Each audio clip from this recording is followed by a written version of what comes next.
Okay, magandang araw po. Isang maulan na umaga sa inyong lahat, mga katropang ubas. Yan, kamusta naman po kaya ang atin o mga ubas ninyo dyan? Still healthy pa ba sila? Spray lang tayo ng fungicide, kaya lang, wawash out pa yun siya pag umulan. So, anyways, ngayon, ayan o, kita po ninyo. Ito, 2 days na ata to, pero still fresh pa rin yan kasi panay naman ang ulan, nababasa siya. So talagang kinakapos tayo ng time para ma-proper cut yan. Tapos ngayon nag-uulan na naman. Alam nyo naman, pag nag-uulan, medyo masarap matulog. Yan. So meron pa tayo dito Shakta, Black Red Beer yan. Tapos yung puro Red Cardinal yun, mga katropa ubas. Dami natin pwedeng i-proper cut.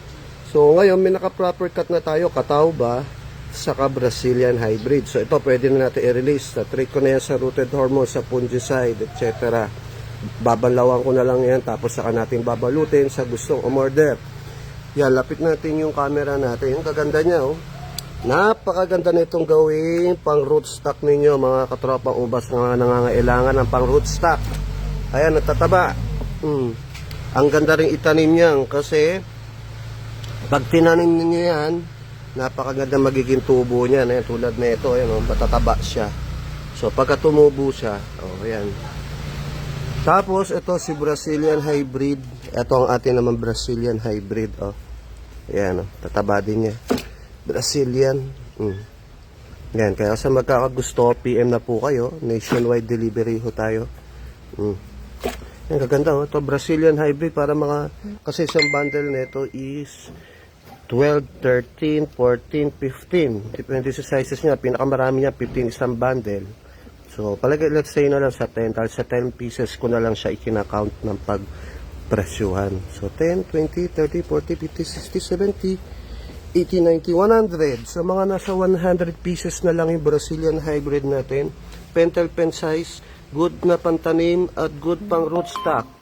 Dito naman si Catawba, mga nasa 100 pieces na lang din po ito. Good pantanim, pang seedlings, o pang rootstock.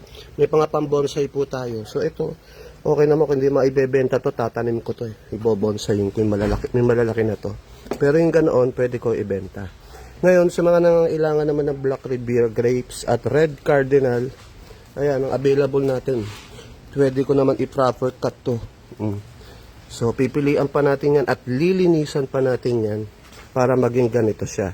So, hindi pa lang natin siya naasikaso. So, yon mga katropa ubas. So, punta tayo sa likod. Kasi may nakita akong guwapa pool dun eh. Puntahan ko yung punta tayo dito sa likod. Pitasin natin yung guwapa pool tuloy. Habang naka-live tayo, pero sana umabot ang live hanggang sa likod sa munting taniman natin ng ubas at mga guava pool. So bago tayo pumunta sa likod to, balay ko dun lagyan ng greenhouse ng UV plastic. Kasi si si Viking, si Joy Seedless at si Brazilian. So kinuha na natin to ng sangay dahil may nag-request tayong customer na nakaraan. Pero sa tingin ko naman maglalabas to ng bulaklak na. So punta tayo sa likod. Ayan, magpalit lang tayo ng ating internet para umabot ang ating signal. Ayan, paano ba to?